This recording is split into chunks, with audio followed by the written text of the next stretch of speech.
অনির্বাণকে নির্দোষ প্রমাণ করতে উকিলের বেশে কোর্টে হাজির হলো রায়।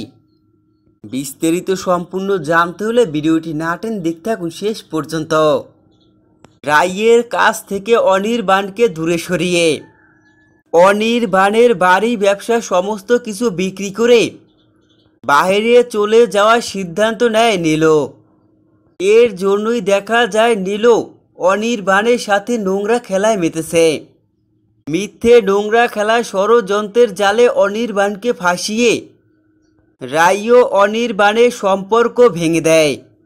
দেখা যায় পুলিশ অনির্বাণকে গ্রেপ্তার করে নিয়ে যায়। পরে দেখা যায় ছোট বৌমনি রাইকে অনেক বোঝায় যে অনির্বাণ এমন কাজ কিছুতেই করতে পারে না। নীলুই ষড়যন্ত্র করে অনির্বাণকে ফাঁসিয়েছে।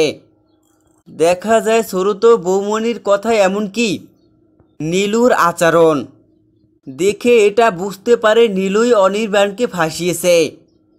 সবটা বুঝতে পেরেই দেখা যায়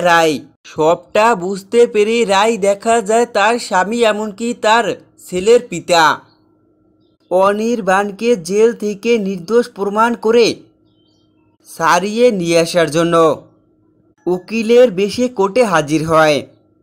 নীলুর মিথ্যে ষড়যন্ত্রের হাত থেকে স্বামীকে উদ্ধার করতে উকিলের বেশে মিশনের নামে রায়